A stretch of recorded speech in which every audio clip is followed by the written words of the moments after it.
Hello friends, welcome to my channel Home Science Let's Crack It. Now I am going to discuss about fat soluble vitamin, that is vitamin K. So first is history. 1929 में Heinrich dam ने vitamin K1 को isolate किया था, जिसके लिए उन्हें Nobel prize दिया गया। इसके बाद 1939 में एडवर्ड डॉयजी ने विटामिन K2 को आइसोलेट किया, जिसके लिए उन्हें 1943 में नोबेल प्राइज़ दिया गया।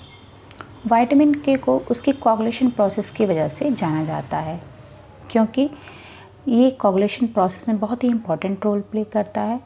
और जो ये कोगुलेशन वर्ड है, ये जर्मन वर्ड से लिया गया है। इसमें कोगुलेशन को के से डिनोट किया जाता है, इसीलिए इस विटामिन को विटामिन के कहा गया। Now chemistry.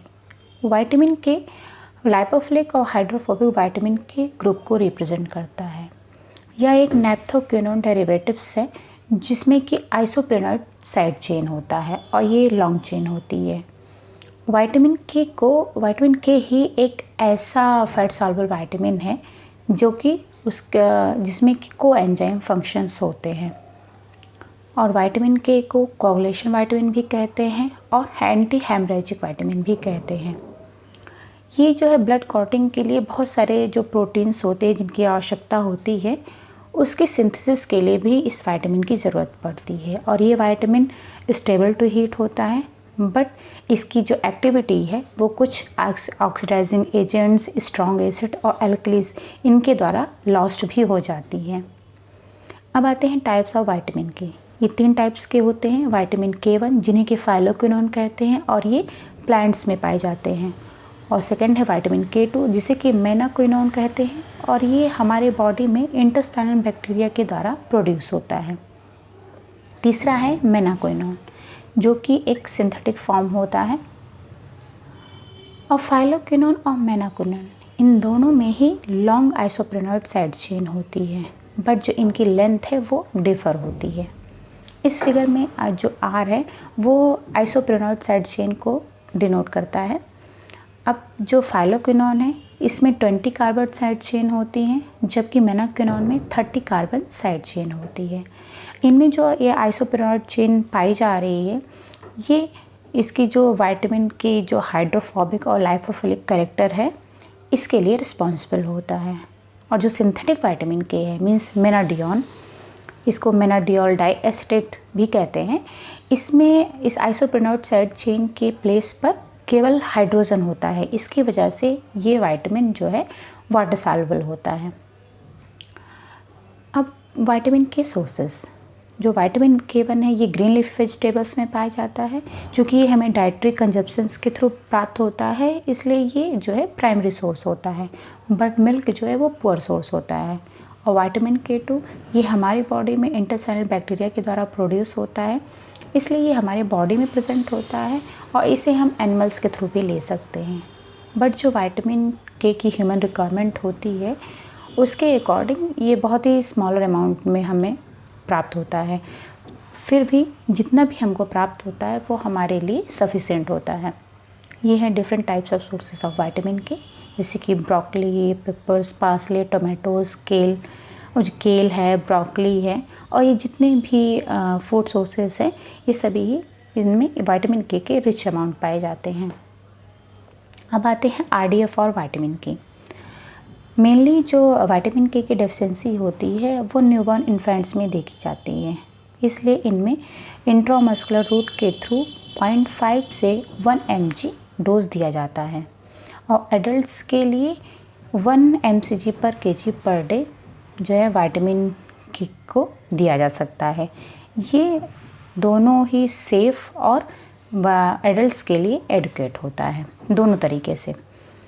अब जो हमारे इंटेस्टाइनल बैक्टीरियल सिंथेसिस के द्वारा जो विटामिन K की सिंथेसिस होती है, इंटेस्टाइनल बैक्टीरियल सिंथेसिस के द्वारा, वो हमारी बॉडी की जो नीड्स हैं उनके लिए ये सफिशेंट होता है। इसीलिए जो विटामिन K की डेफिशिएंसी है बहुत ही रेयर होती है, बट ये होती है जब कि इंटेस्टाइनल जो बैक्टीरिया मीन्स जो इंटेस्टाइनल फ्लोरा है वो जब डिस्टर्ब होता है, जिसके कारण से जो विटामिन K की सिंथेसिस है वो इनहिबिट हो जाती है और नहीं हो पाती है, उस वजह से जो है विटामिन K की डेफिशिएंसी होती है। अब आते हैं फंक्शन ऑफ विटामिन के, जिसमें कि पहला है रोल इन ब्लड कोगुलेशन और दूसरा है रोल इन बोन। जब कैल्शियम हमारी ब्लड स्ट्रीम में इंटर करता है देन इसे डायरेक्शन की ज़रूरत पड़ती है। अब इसको ऑटोमेटिकली तो पता नहीं होता है कि इसे बोन्स का पार्ट होना चाहिए या फिर हार्ट का नहीं होना चाहिए। जो दो विटामिन K2 डिपेंडेंट प्रोटीन्स हैं जैसे कि ऑस्टियोकैल्सिन और NGP, ये इनको डायरेक्ट करने का काम करते हैं। विटामिन K1 ये ब्लड क्लॉटिंग के लिए इम्पॉर्टेंट होता है, और जो विटामिन K2 है ये दोनों प्रोटीन्स जो ऑस्टियोकैल्सिन है और MGP, जिससे कि मैट्रिक्स GLA प्रोटीन भी कहते हैं, इनको एक्टिवेट करता है। ऑस्टियोकैल्सिन बोन्स में कैल्शियम को अट्रैक्ट करता है, और जो MGP है वो सॉफ्ट टिश्यूज़ जैसे कि हार्ट्स की जो आर्टरीज़ हैं उनसे कैल्शियम को बाहर निकालने में हेल्प करता है। अब देखते हैं कि ऑस्टियोकैल्सिन और MGP ये दोनों मिलकर के कैसे काम करते हैं। ऑस्टियोकैल्सिन और MGP ये एक साथ काम करते हैं और ये श्योर करते हैं कि कैल्शियम हमारी बॉडी में करेक्ट प्लेस पर जाए, मीन्स बोन में जाए, ना कि सॉफ्ट टिश्यूज़ में जैसे कि आर्टरीज़ में। जब कैल्शियम आर्टरीज़ में डिपॉजिट होने लगता है, मीन्स जब भी विटामिन K2 की डेफिशिएंसी होती है और वो इन प्रोटीन्स जैसे कि ऑस्टियोकैल्सिन और MGP है ये एक्टिवेट नहीं हो पाते हैं, दिन क्या होता है जो कैल्शियम है वो आर्टरीज़ में डिपॉजिट होने लगता है, बोन्स में ना जा कर के ये आर्टरीज़ में जाता है और वहाँ पर डिपॉजिट होने लगता है, जिससे क्या होता है जो आर्टरीज़ हैं उनका कैल्शिफिकेशन होने लगता है, जिसके कारण वो हार्ड हो जाती हैं। और यदि ये आर्टरीज हार्ड होती हैं then they lose their elasticity, इनकी इलास्टिसिटी लॉस होती है और ये एक्सपेंड और कॉन्स्ट्रिक्ट नहीं कर पाती हैं।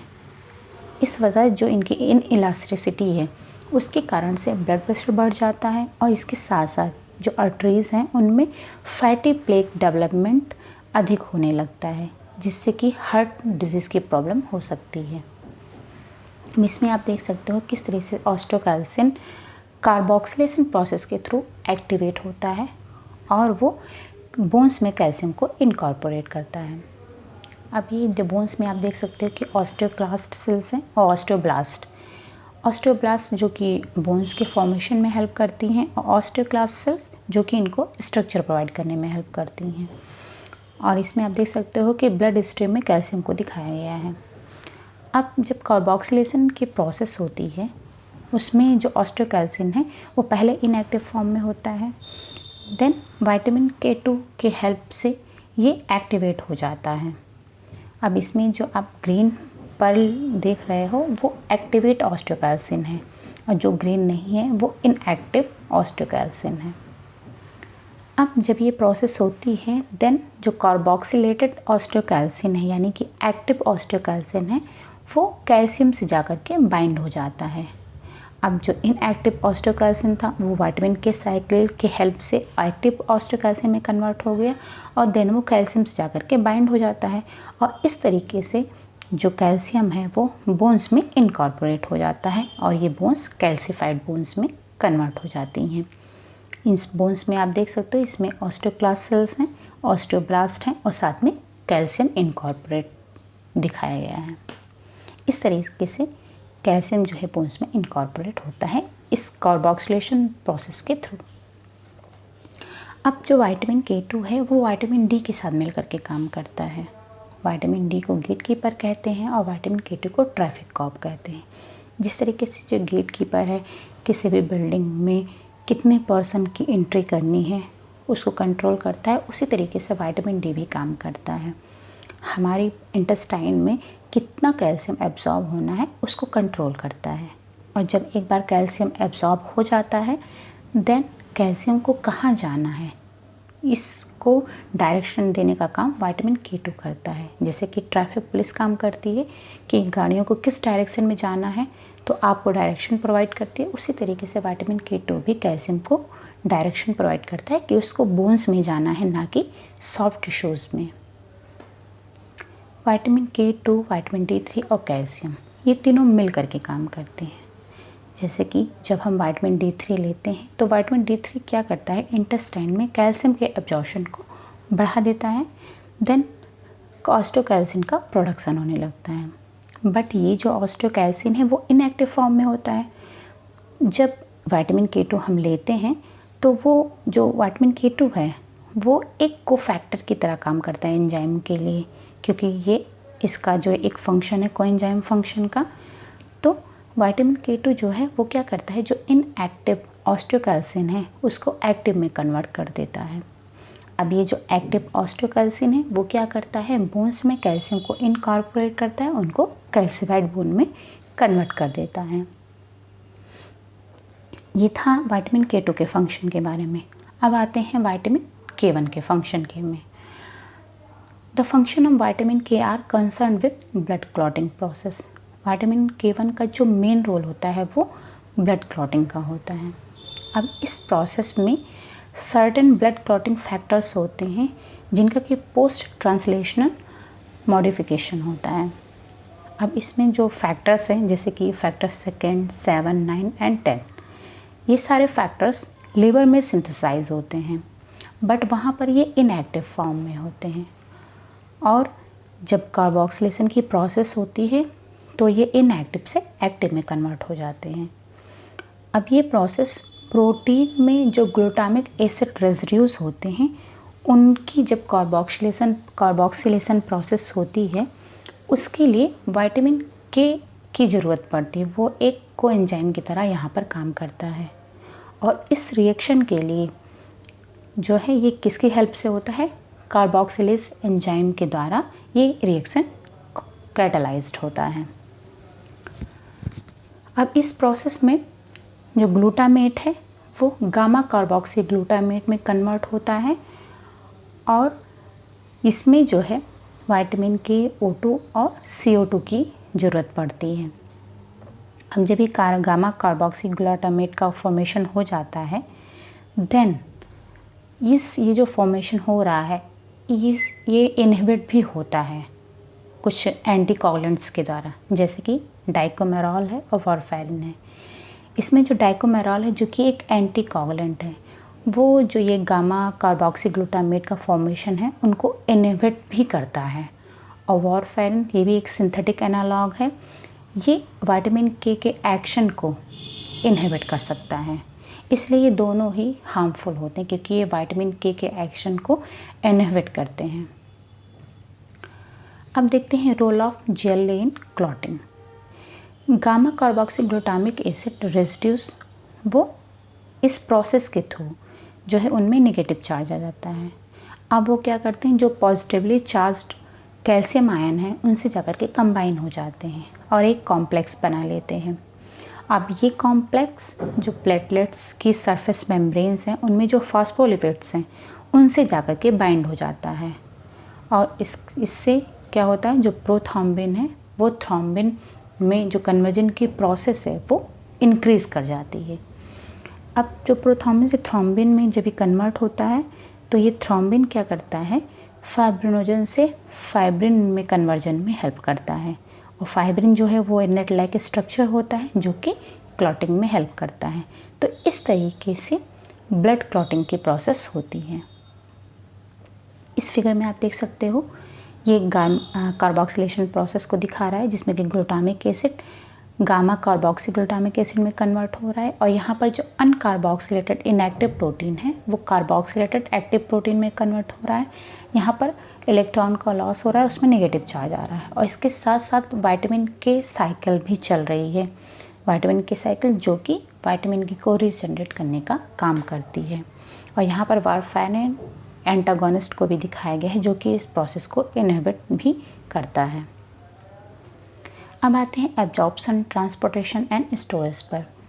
विटामिन K का एब्जॉर्प्शन लिपिड्स के साथ ड्यूोडेनम में होता है और इसका ट्रांसपोर्टेशन काइलोमाइक्रोन के थ्रू लिवर में होता है और लिवर में जा कर के ये स्टोर हो जाता है। अब है deficiency of vitamin K। Deficiency vitamin K की तो बहुत रेयर होती है क्योंकि जो इंटेस्टाइनल बैक्टीरिया है उनकी सिंथेसिस हमारी बॉडी में होती रहती है। बट अगर इनकी डेफिशिएंसी हो जाती है इससे हाइपोप्रोथ्रोम्बिनेमिया होता है। इसमें क्या होता है कि जो कोगुलेशन टाइम है ब्लड का वो बढ़ जाता है और इसकी डेफिशिएंसी हमारी जो बोन ग्रोथ है, बोन मिनरलाइजेशन है, उसको भी अफेक्ट कर सकती है। और अगर फैट और जो डेफिशिएंसी का कारण क्या है, इसका कॉज क्या है, यदि फैट माल एब्जॉर्प्शन की प्रॉब्लम है किसी को, तो उसके कारण भी विटामिन के की डेफिशिएंसी हो सकती है। और यदि कोई एंटीबायोटिक थेरेपी बहुत लंबे समय तक ले रहा है, तो उसके कारण भी जो बैक्टीरियल फ्लोरा है वो स्टेराइल हो जाता है। और इससे क्या होता है, जो विटामिन के की सिंथेसिस है वो नहीं हो पाती है, जिससे विटामिन के की डेफिशिएंसी हो जाती है। अब जो ये डेफिशिएंसी है विटामिन के की, ये मेनली जो न्यूबॉर्न इन्फेंट्स हैं उसमें ज़्यादा कॉमन है, क्योंकि जो विटामिन के है वो मदर से इन्फेंट्स में बहुत ही लिमिटेड अमाउंट में ट्रांसफ़र होता है प्रेगनेंसी के समय। और विटामिन के जो है न्यूनेटल लिवर में भी इसका स्टोर भी बहुत लिमिटेड होता है। और जो बच्चों में इंटेस्टाइनल सिंथेसिस है, इंटेस्टाइनल बैक्टीरिया की सिंथेसिस है, वो भी बहुत कम होती है। तो इसलिए जो न्यूबॉर्न इन्फेंट्स हैं उनमें इसकी डेफिशिएंसी ज़्यादा देखी गई है। और जो ब्रेस्ट मिल्क है वो भी विटामिन के का पुअर सोर्स होता है। सो इस वजह से बच्चों में विटामिन के की डेफिशिएंसी ज़्यादा होती है, इसलिए उनको सप्लीमेंट्स दिए जाते हैं जो कि इंजेक्शन के थ्रू दिए जाते हैं इस डेफिशिएंसी को क्योर करने के लिए। अब विटामिन के सिम्टम्स हैं डेफिशिएंसी के।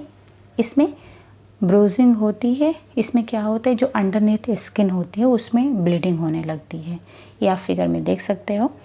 नोज़ ब्लीड्स होने लगते हैं, ब्लीडिंग गम्स होते हैं, ब्लीडिंग इन स्टमक होता है, यूरिन में ब्लड आने लगता है, स्टूल में ब्लड आने लगता है, और स्टूल जो है वो टैरी ब्लैक कलर का हो जाता है, और एक्सट्रीमली हैवी मेंस्ट्रुअल ब्लीडिंग भी होती है। और इन्फेंट्स में इससे इंट्राक्रैनियल हेमरेज भी हो सकता है। अब आते हैं इसके क्लिनिकल फीचर्स पर। अब जो न्यूबॉर्न है उनमें हेमरेजिक डिजीज़ होती है। इसमें क्या होता है, ब्रेन के साथ साथ जो अदर ऑर्गन हैं उनमें भी हेमरेज की प्रॉब्लम हो जाती है। इनमें क्या होता है कि बच्चों के माउथ से, उनके अम्बिलिकल कॉर्ड से या फिर लोअर गट से, मीन्स बॉडी के किसी भी पार्ट से जो है ब्लीडिंग हो सकती है। इसमें क्या होता है, इसका और क्लिनिकल फीचर है कि इसमें क्या होता है, जो प्रोथ्रॉम्बिंग टाइम है और जो ब्लीडिंग है वो बढ़ जाता है। अब जो प्रोथ्रॉम्बिंग टाइम का मेजरमेंट किया जाता है वो लिवर फंक्शन के लिए एक इंडेक्स का काम करता है। जैसे कि जब लिवर फंक्शन लो होता है तो उसमें जो है, उससे क्या होता है कि फंक्शन लो होने के कारण जो कोगुलेशन फैक्टर्स है उनकी सिंथेसिस जो है कम हो जाती है, डेफिशिएंट होती है। उसके कारण से जो प्रोलॉन्गेशन ऑफ प्रोथ्रॉम्बिंग टाइम है, मीन्स प्रोथ्रॉम्बिंग टाइम बढ़ जाता है, और उसके कारण से क्या होता है, ब्लीडिंग अधिक होने लगती है। अब इसको क्योर कैसे किया जा सकता है, अगर विटामिन के एडमिनिस्टर किया जाता है इस टाइम पर, देन जो प्रोथ्रॉम्बिंग टाइम है उसको नॉर्मल लेवल पर रिस्टोर किया जा सकता है। अब कुछ डेफिशिएंसी के कॉजेज़ क्या क्या हैं। इसमें क्या होता है, जो फैक्टर हैं 2, 7, 9 और 10, इनकी सिंथेसिस डिक्रीज़ होती है। इससे क्या होता है, क्लॉटिंग टाइम बढ़ जाता है, और उससे जो ब्लीडिंग है वो बढ़ जाती है, उससे हेमरेजिक कंडीशन आ जाती है। और अदर भी कॉज हैं इसके, जैसे कि एंटीबैक्टीरियल थेरेपी के बाद ये हो सकता है, सर्जिकल ऑपरेशन के कारण हो सकता है, जैसे कि कोलेसिस्टेक्टोटॉमी, और कंडीशन जैसे कि माल एब्जॉर्प्शन, ऑब्स्ट्रक्टिव जॉन्डिस, इनके कारण भी विटामिन के की डेफिशिएंसी हो सकती है। अब है प्रिवेंशन और ट्रीटमेंट। बच्चों में, इन्फेंट्स में, न्यूबॉर्न इन्फेंट्स में ये इसकी डेफिशिएंसी ज़्यादा देखी जाती है, तो उनमें जो इंट्रामस्कुलर के थ्रू विटामिन के प्रोफाइलैक्सिस बर्थ पर दिया जा सकता है। और कॉमर्शियल इन्फेंट फार्मूलाज भी आते हैं जिसमें कि विटामिन के सप्लीमेंट किया जाता है, तो भी दिया जा सकता है। और इन केस किसी में फैट माल एब्जॉर्प्शन की प्रॉब्लम है और वो हाई रिस्क ऑफ ब्लीडिंग पर है, देन उसको विटामिन के अंडर द स्किन इंजेक्ट किया जा सकता है। और यदि किसी को एंटीबायोटिक या एंटीबैक्टीरियल ड्रग लेने की वजह से विटामिन के की डेफिशिएंसी हुई है, देन जो डोज़ वो ले रहा है वो उसको अल्टर कर सकता है, या फिर उसको एक्स्ट्रा विटामिन के दिया जा सकता है। और उन लोगों में जिनमें कि सीवियर लिवर डिसऑर्डर और विटामिन के डेफिशिएंसी दोनों ही से वो सफ़र कर रहे हैं, उनमें विटामिन के इंजेक्शन इनसफिशेंट होता है, उससे उनका क्योर नहीं हो सकता है, इसीलिए उनमें ब्लड ट्रांसफ्यूजन की ज़रूरत पड़ती है। इसमें क्या होता है कि जो क्लॉटिंग फैक्टर्स हैं उनको रिप्लेस किया जाता है। तो इस तरीके से ब्लड ट्रांसफ्यूजन के थ्रू उनको डेफिशिएंसी से बचाया जा सकता है। अब है विटामिन के एंटागोनिस्ट, डाइक्लोमेरॉल एंड वारफेरिन। ये दो जो है एंटागोनिस्ट हैं, जिनका कि स्ट्रक्चर विटामिन के जैसा ही होता है, और ये विटामिन के एपॉक्साइड रिडक्टेज और जो विटामिन के क्विनोल रिडक्टेज एंजाइम है, जो कि विटामिन के साइकिल में हेल्प करते हैं, विटामिन के रीजनरेशन में हेल्प करते हैं, उनसे कंपटीशन करता है और उनको इनहिबिट कर देता है। अब इससे क्या होता है, जो विटामिन के का एक्टिव फॉर्म में कन्वर्जन हो रहा है, जो एक्टिव फॉर्म है विटामिन के का, वो रीजनरेट नहीं हो पाता है, उसके रीजनरेशन को ये ब्लॉक कर देते हैं, इसलिए ये हार्मफुल होते हैं। टॉक्सिसिटी, जो phylloquinone means vitamin K1 and menaquinones means vitamin K2, इन दोनों की जो टॉक्सिसिटी है वो डिस्क्राइब नहीं की गई है, क्योंकि इनकी टॉक्सिसिटी भी बहुत रेयर होती है। बट यदि हम जो विटामिन के का सप्लीमेंट अगर हाई डोजेस में लेते हैं, देन ये ओरल एंटीकोगुलेंट्स के एक्शन को इम्पेयर कर सकता है। कुछ ऐसे कि हर डिजीज़ में कुछ एंटीकोगुलेंट्स दिए जाते हैं, तो अगर हम हाई डोजेज ऑफ विटामिन के सप्लीमेंट ले रहे हैं, देन ये उनके एक्टिविटी को इम्पेयर कर सकता है, और इसके अदर भी प्रॉब्लम क्रिएट करते हैं, जैसे कि हीमोलिटिक एनीमिया और जॉन्डिस। सो ये था fat soluble vitamin A, D, E और K के बारे में हमने डिस्कस कर लिया। और अब आगे हम आपको वाटर सॉल्युबल विटामिन के बारे में डिस्कस करेंगे। वो वाटर सॉल्युबल विटामिन कौन कौन से हैं, क्या होते हैं, उनकी डिस्कवरी कैसे हुई, इनका फंक्शन क्या है, उनकी डेफिशिएंसी क्या है, टॉक्सिसिटी क्या है, सोर्सेस क्या हैं, इन सब के बारे में हम डिस्कस करेंगे। सो विटामिन के बारे में भी हमने डिस्कस कर लिया कि इसके दो इम्पॉर्टेंट फंक्शन हैं, एक तो ब्लड कोगुलेशन में ये हेल्प करता है और दूसरा बोन के कैल्सिफिकेशन में ये हेल्प करता है। तो इस तरीके से विटामिन के जो है बहुत ही इम्पॉर्टेंट विटामिन होता है, और जनरली इसकी जो डेफिशिएंसी होती है वो बहुत रेयर होती है, क्योंकि ये हमारे जो इंटेस्टाइनल बैक्टीरिया हैं उनके थ्रू इनकी सिंथेसिस होती है, इसलिए ये डेफिशिएंसी इनकी कम पाई जाती है। सो ये अब विटामिन के बारे में हमने डिस्कस कर लिया। अब आगे हम अदर विटामिन्स के बारे में डिस्कस करेंगे। तो यदि आपको ये हमारे वीडियोस पसंद आ रहे हैं, if you like then please like, share and subscribe, and thank you so much for watching.